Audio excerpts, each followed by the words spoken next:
Hey there. Glad to have you on today's Intentional Documentary Podcast episode number 38, Saving Memories from Wildfire, literally, with Nicole Miller-Cline. Nicole is a photographer from California who unfortunately lived through the Paradise, California wildfire that happened back in November 2018. I'm sure you heard of it. It was all over the news. It was a really big deal in the state of California. I mean, it's still a really big deal for the people who lived in that community and surrounding areas for sure. In this episode, Nicole shares her story with us of going through that terrible day and lessons she learned through this experience on the topic of documenting her life. Here's the story. Hey, you're listening to the Intentional Documentary Podcast. So glad to have you. Around here, I'm gushing over the stories behind the pictures that we freaking love of our own lives. You know, the ones we hold as high value and iconic, because this is where photography meets real life. I'm your host, Marie Moss, and I believe that the best way to approach your photography is through your lens, your way. Through insightful conversations with photographers, I'll explore preserving life with your camera and using what lights you up to grow your brand. Let's get started. Thank you so much for taking the time to talk to me, especially after everything that you guys have gone through. It's still so fresh and so raw. So I really appreciate you hopping on here with me. Of course, no problem. All right. Well, what I wanted to do is kind of walk through your story starting before the fire happened and before you joined the preservation project. And I'd love it if you'd start with describing how you were documenting your life, your family life before all of this, how you were using everything that you document to connect with your family and all of that. Like, how is documenting a part of your life before the preservation project and before the fire? Yeah, I think that I was probably just like a lot of other photographers, or like especially like mom-tographers or whatever, where I was doing a 365 project, and most of it was kind of just for myself, like my favorite shots I would print and put in frames and put on the wall, or stuff, but it was kind of just like sharing it on social media and not even really doing anything with it. I didn't even make any albums with it. Yeah. I would always think, I need to make an album of this year, but I never did it. Yeah. We did. I would make like a calendar with my favorite 12 pictures each year, but that was it, really. Yeah, I just did the same thing. I just ordered a calendar for the grandparents. It's like, since we moved to South Carolina last year. Yeah. So I wasn't doing this prior to moving, but this was the second year that I made these calendars, and I love them. They're so easy. Where do you order them from? I just do Costco. I feel like I like I feel like I'm happy with their colors and stuff. So I'm nice. actually really size. Yeah. We have to have a calendar like on our wall for myself and my husband, because we're so busy all the time. We have 3 kids and we both have, our jobs and our other things in life. So we always have to have a calendar like on our wall where we can write what we're doing. So that's what I always did for our calendar, like our own pictures. Yeah. I love that. So what sparked your interest in the preservation project to begin with? Like, what did you see? What about it just spoke to you and made you think, I should try this? I think that it's a combination of a few things, just like kind of this time period in my life. I'm starting to realize that, like we had been planning that next year we would move across the country. And so I knew that already, like, this time in our lives is going to be, we're only going to be here for a short period longer, and we're only going to be close to my parents for another year. Also at the same time, my grandfather passed away last year after having dementia, and now my grandma has dementia, and it's like getting progressively worse really quickly. And so it's kind of just all these little things added up that I was Yeah. like, I need to start having something physical to hang on to this time period in our lives, because it's all going to be different next year. Mm-hmm. Yeah. And so you thought this was going to be like an experience where you just get in there and you take care of all the things that you've documented. Mm-hmm. Um, Right. that wasn't exactly the case. You Oh, got in no, there. it changed. Yeah. Yeah, Um, I got in, I had started making like my list of what I wanted to document, and then and then I waited just a little bit too long. yeah. Yeah.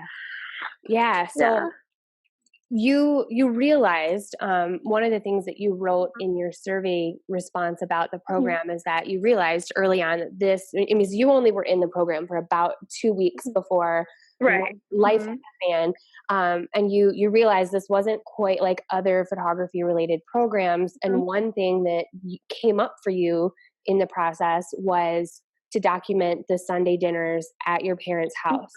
So Mhm.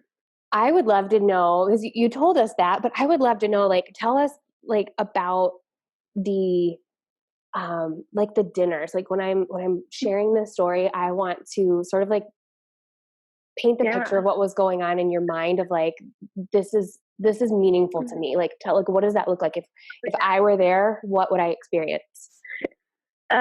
So what, the things that I wanted to remember is, you know, the whole, it's, our family Sunday dinners are very predictable. I know what we're going to do. My kids know what we're going to do. My parents know what we're going to do. And so I kind of wanted to document just the whole thing. I had kind of had in my mind, maybe I would do a film. Hmm. Um, but I didn't. But so I wanted to start, with when we pull into their driveway. My kids get so excited. They run out of the car and run up my parents' porch and into their house. My parents' dog goes crazy. It's probably only been like a day or two since we've seen her, but she goes, "Oh my!" Like, she's the Yeah. funniest dog. Every time we see her, it's like we've been separated for a year. And Aw. so I want, to see Stella jumping up and going crazy that, her kids are there and all of that.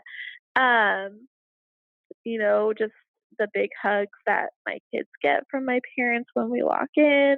And then usually we get there early enough that there's time to go play in their backyard, and they have, a beautiful backyard, really grassy and perfect. We always would like play wiffle ball or croquet, or we've had a million water balloon fights out there in the backyard if it's the summertime.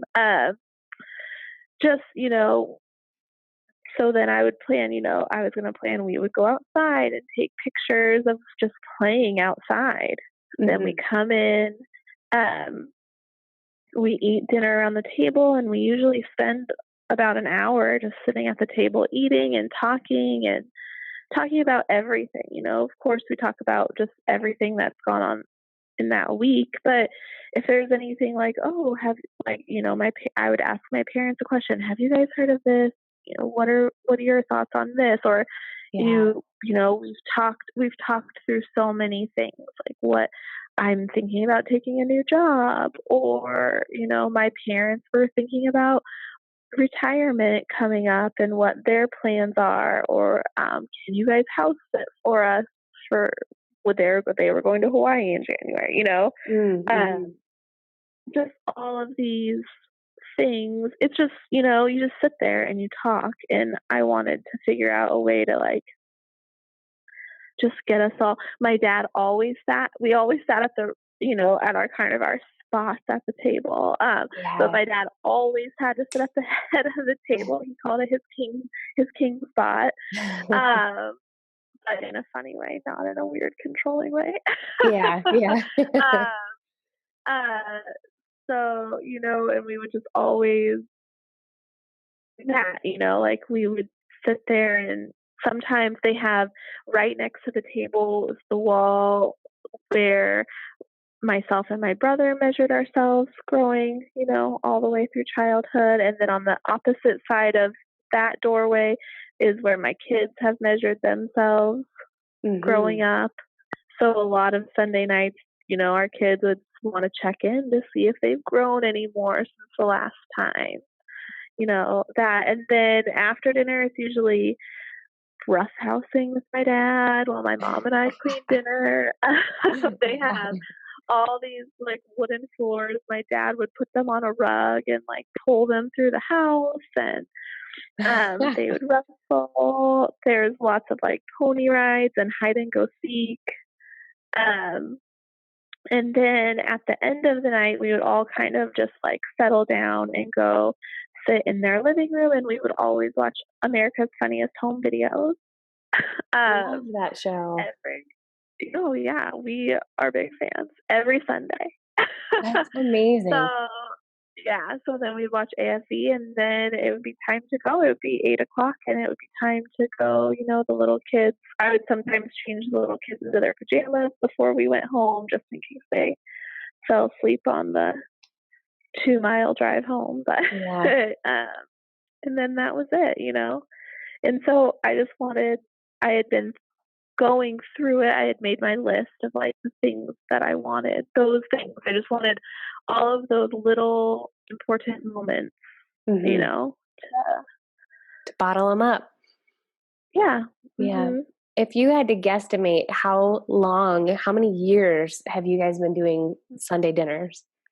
I've been thinking about it since then. I think we did it. My oldest son is 14, and I was a single mom when he was born, and he and I lived with my parents until he was 4 when I graduated from nursing school, and then we moved out into our own house then. And I think that's when it started. I couldn't remember. I think it's when Dawson and I moved out. Then we started coming back for Sunday dinners. Yeah, and it was, so about 10 years. Yeah, exactly. If you could put what those dinners mean to you, those Sunday experiences with your family, into one emotion word, what would you say? Oh man. I put you on the spot. Yeah, I think probably just like comfort. I love that word. The comfort that it was predictable and safe and reliable, and it's always something that we always came back to and kind of centered us at the end of the week, or geared us up for the next coming week. Yeah, literal soul food. Right, exactly. So in documenting this experience, the first step you took was to write the story out, and then your next intention was to photograph or to like put it into a film. And then that's when the fire happened. So I want to pick your brain a little bit on like the process of how this all unfolded. And I'm in South Carolina, so I of course saw a little. I don't even have the TV for the news, but I just saw little stories online. And before I got on the call with you, I just revisited this story. And one of the things that I read in an article on CBS was that when this fire started, that it was spreading, like it said it was spreading the distance of a football field in 1 second, like in the beginning. And I don't know how long that sustained, like just insanely fast. So I'm curious, like how long, how long from like when it started until like you were like, we got to get out of here. This is life or death. We got to go. Yeah. So that morning, there's so many like little things came together that morning. And like God was watching out for me, I feel like, because So for my day job, I'm a case manager for a surrogacy agency. Mm-hmm. So that morning I was supposed to fly down to San Diego because one of my surrogates was having a C-section that afternoon. So the airport is an hour and a half from Paradise. It's in Sacramento. Mm-hmm. And so I was supposed to be on a 10:30 flight to San Diego. And so I had gotten my kids up extra early that day and gotten them dressed.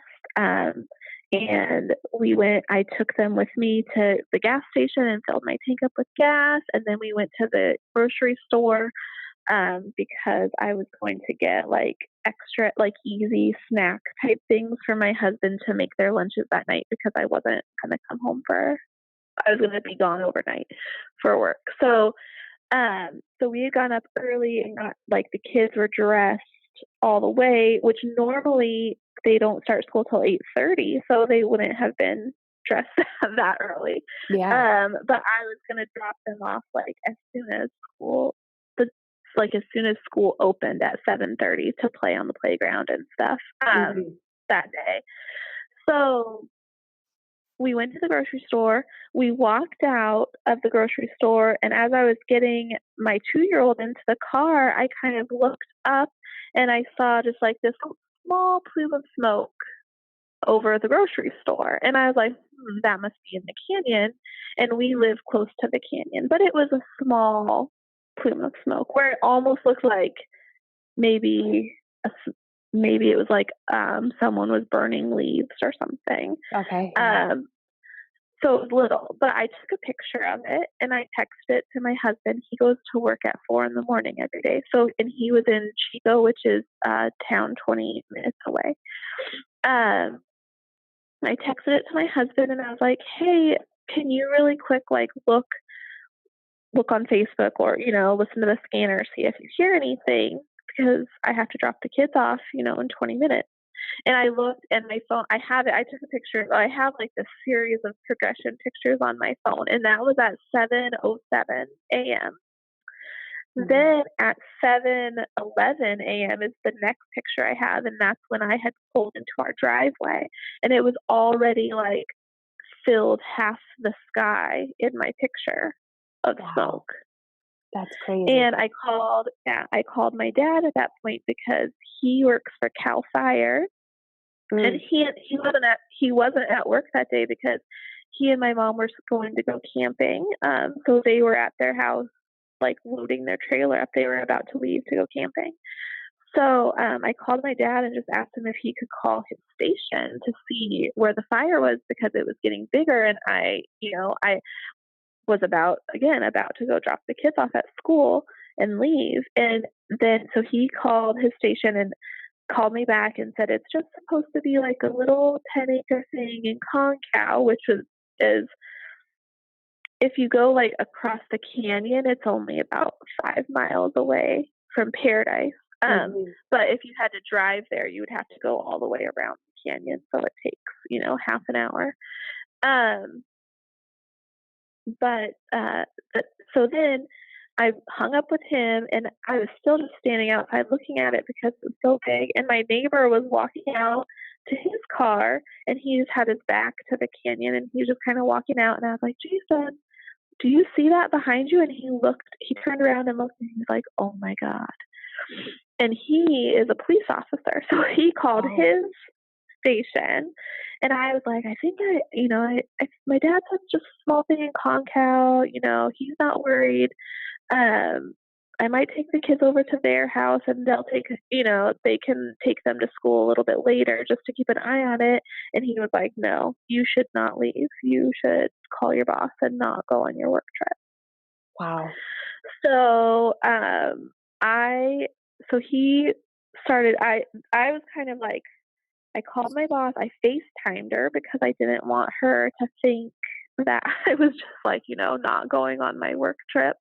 And then I FaceTimed the surrogate and the parents of the baby that, I FaceTimed all of them. So I wasted like 15 minutes FaceTiming people, because I didn't want them to, think that I was just pretending or something. Yeah, blowing them off.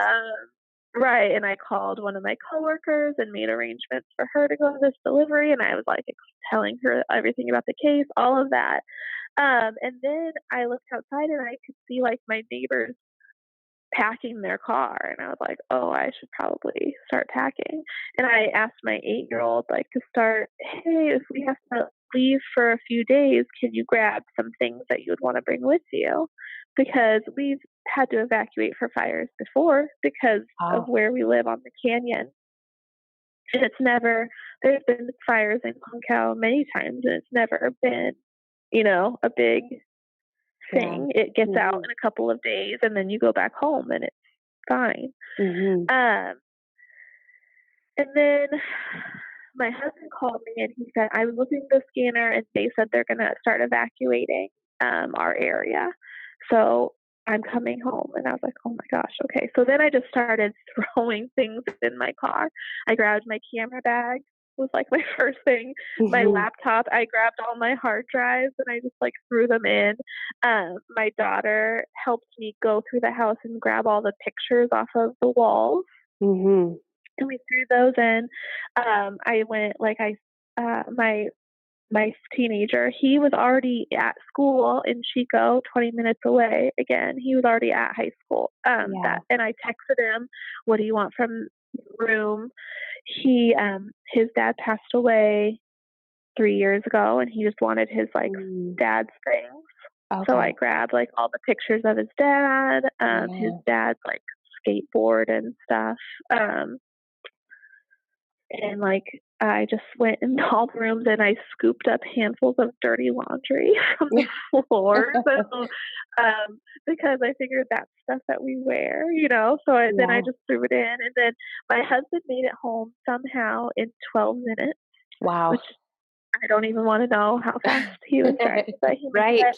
Um, and then he and my dad drove over too. They only lived 2 miles away. He drove over, and my husband and dad kind of sprayed the roof of our house and like just around the house with water. And then we threw the kids in the car and our dog, and then we left. Mhm. By the time we left, like when we were driving, we were just going to my parents' house, which is, in the center of town, 2 miles away. And while we were driving, there was already like a field was on fire right by the road. And that was at, I think when I took a picture of that, it was like 8:29 or something. So an hour and 22 minutes from the first time I saw the smoke, and it just looked like a little tiny plume of smoke. Wow. And that's insane. Yeah, and then we got to my parents' house. We went inside. I let my dog in the backyard, called my mom's next door neighbor to try to tell them that there was a fire, and they didn't answer. So I was going to walk over next door to their house, and then I walked back out, and the whole sky was like pitch black, and you could hear the fire. Like it sounded like a train was coming. It was so loud. Wow. And so I just ran back inside, grabbed my 2-year-old, had the 8-year-old grab our dog, and my husband and we ran back outside and put the kids in the car. Like the kids went in his car because we had a DVD player, and we thought that would keep them calm. And then I took the dog in my car. Um, And then I called my parents after we pulled out of the driveway and said, I just left your house. Like, leave right now. Yeah. Like, because it just happened so quick. I was like, I have to get my kids out of here. I can't even stop to tell my parents who are inside the same house as me that we're leaving. That's how fast I Wow. had to get out of there. Yeah. And then my mom was right behind us, and it still took us about an hour to get out of town.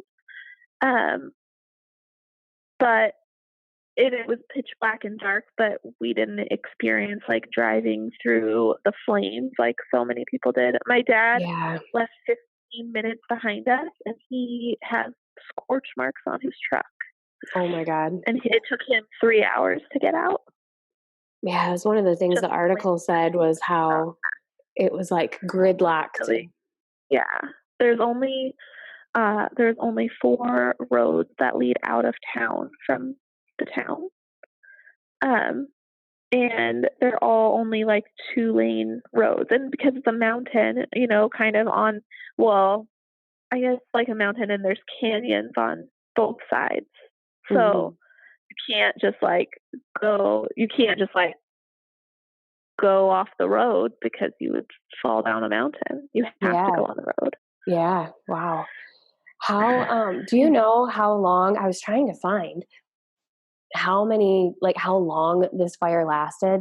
I just keep finding Yeah. articles about the death toll, Well, and when it started, yeah. but I didn't find, I think okay, that good. they're saying that all the damage to the town itself was done within 10 hours, but the fire itself, because it went, out into the wilderness, I think it lasted like, I want to say somewhere between 10 and 14 days. I can't remember exactly. Okay. Yeah. I was wondering Kind of about a that. blur. Yeah. Yeah. So thinking about, like in that time when you knew you had to leave your house, you knew you wouldn't be back probably anytime soon. What, Hmm. when you're trying to think of, okay, I need my camera, my laptop, my hard drives, the pictures, your son's things and his dad's things Hmm. and all this stuff, like, was that a clear path, or was that, like, looking back at that now, is there anything that you would do differently to prepare for something like that Oh my better? gosh. I mean, I think Yes. I think about that for myself, and I'm like, "Oh, my Yeah. stuff is literally everywhere." Yeah. Like, so I'm curious Yeah. what your thoughts are. I think that it would have been good if we had walked through the house before and made like a checklist for Yeah. ourselves. Maybe if we Mhm. had like a little box that was easy to grab by the door that had like, a couple essentials, like maybe extra toothbrushes and a pair of underwear or, something Mhm. like that.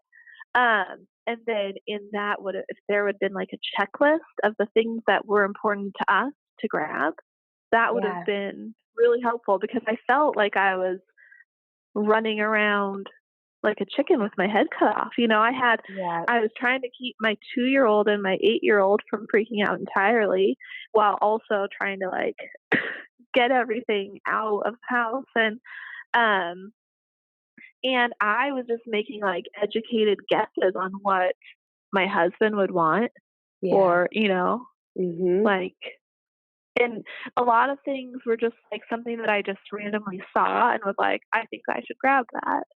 Like Yeah. I did, my mother-in-law passed away 5 years ago, and I did grab a handwritten recipe card of hers. Wow. That's amazing, all the little things that you thought to Yeah. grab while trying to take care of your kids, and that, like, not just like, so you like thought about like the stuff Yeah. that's like meaningful, but then essentials too.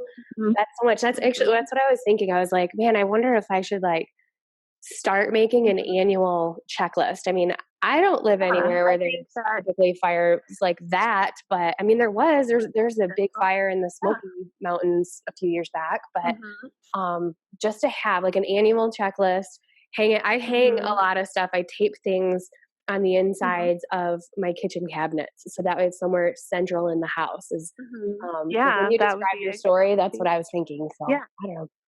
Yeah. Yeah. I think that yeah, I think that that's what we'll do forever probably. I think we're gonna always I think we're always going to have really good insurance everywhere we go, and we're going Yeah. to have a checklist of like how to get out fast. Yeah. So now I know you were able to go back to your home and it Hmm. wasn't completely destroyed. Describe like how your home is now and your parents' home. I don't think I've seen any Yeah. updates on your parents' home. Well, my parents haven't been able to go back yet, so Oh they man. only opened one like main road on the town, Okay. and and my road happens to be off of that road, so we Gotcha. got to go back. And our house is standing, but it's like completely destroyed at the same time. It's very Yeah. weird. The Yeah. fire came and touched a lot of places. The fire blew out most of our windows. Um, and it burnt down all of our sheds that had like all of our Christmas things in it. all of our like memory, those Mhm. types of things Yeah. that were in it. It burnt up my minivan. Yeah, I saw that. Yeah. uh, uh, uh, but and then it like went underneath the house at some point, and it burned up all the electrical boxes, and then it burnt the roof as well. Mhm. And then also, because we have had no power there for a month, it's been a month before they opened it up.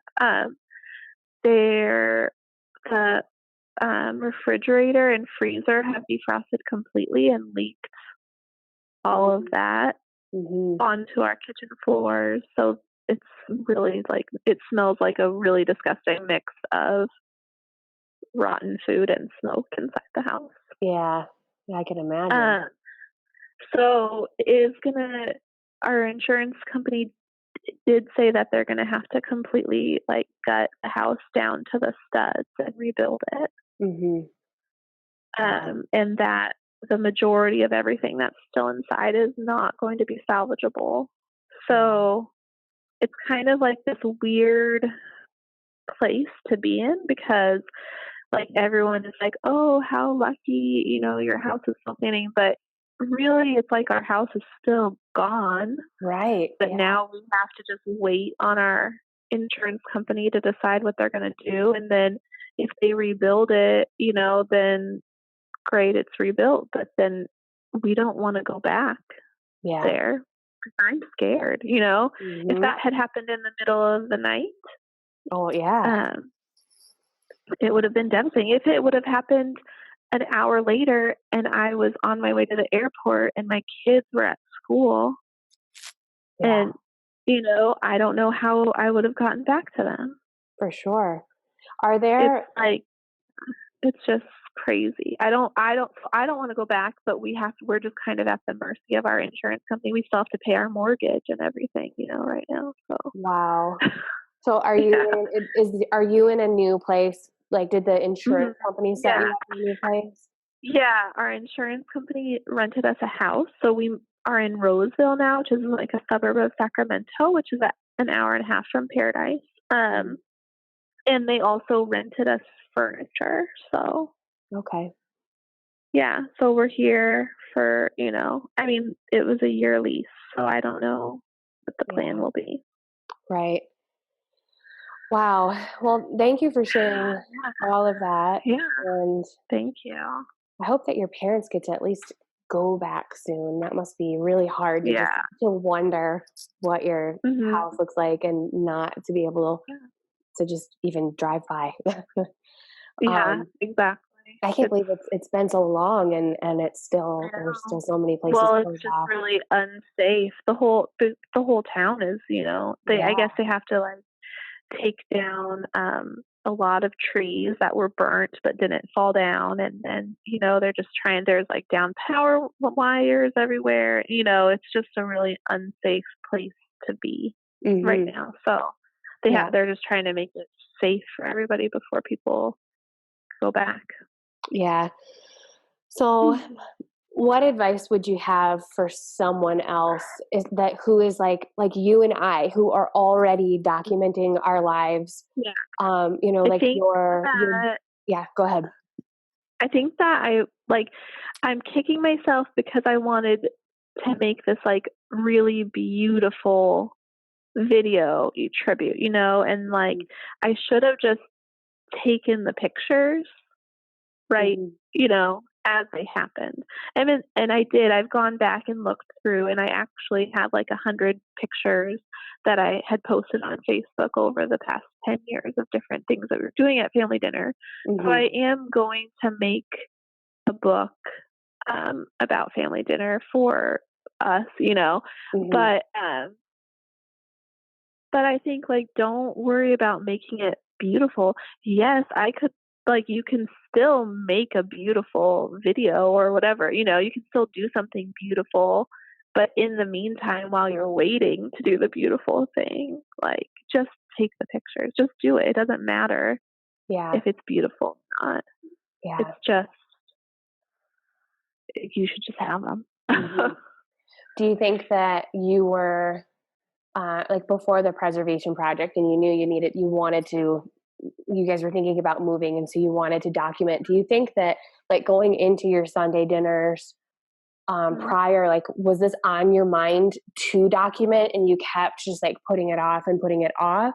Or was there like some sort of awareness that happened that was like, oh, I should probably do that, and I should probably do that soon? Well, I think that there's always like, photographer families are always like, oh, the camera's here again. So a lot of the times I was trying to make like Sunday dinner stay like peaceful, and, like no one was going to be like, oh, the camera's here today, Yeah. I never thought about that. But it makes sense. I feel that myself. Like I never would have thought about that until you said that. But as soon as you said it, I was like, oh yeah, I know exactly how that feels. I just want to get it put away for this one occasion. Yeah, exactly. So I mean, and it was on my mind, and there are like I do have a lot of fun pictures of us there, in the summer. I think that I documented it a lot in the summer, and a lot of it was like outside playing. But I never really documented like the sitting down and talking and cuddling, parts that were the really important parts of it. So I had wanted to do it. I mean, it's such a big deal. It's so much of our lives, but I was doing like the beautiful, easy parts to capture, like the parts that like, oh, it's so easy if we're going to go have a water fight at sunset. Oh yeah, and that's a really pretty fun pictures, Exactly. And it's easy. Like I can take a sunset picture all day long and make that easy and beautiful, But and I think that I put so much pressure on myself also to just make it like a beautiful photograph that stands on its own, or where after, like during the preservation project and after now especially, I understand that it doesn't always have to be like a beautiful picture that stands on its own. It doesn't have to be a technically beautiful picture to be a beautiful picture, if that makes sense. Yes, it does. You're so speaking my language, and that just made my heart sing. I'm like teary-eyed because it's like exactly like the message I've been trying to get across to people. Yeah. I'm so glad that you said it without me like probing you for it. Yeah, no, I fully understand it now. I fully understand it. Oh, thank you so much for this. This was so helpful. This week's episode is brought to you by the 7-Day Storytellers Challenge. It is back. It's something that I wrote back in 2015, but it's been updated, and I'm so excited to invite you to this free event. So what is it? You're probably wondering. Inside the challenge, you will document one tiny story in your life and leverage it. You'll actually use it during the challenge to nourish your soul, your relationships, and even your business, all in just 7 days.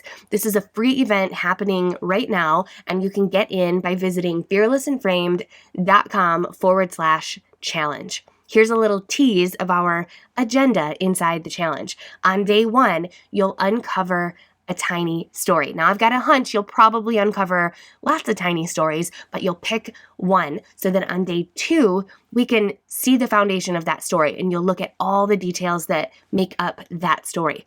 On day 3, you'll make one picture or lots. On day 4, you'll tell the story. On day 5, you will share it well, and I think this is one of my favorite days of the bunch. On day 6, you'll give through story, and day 7, you'll stay awake.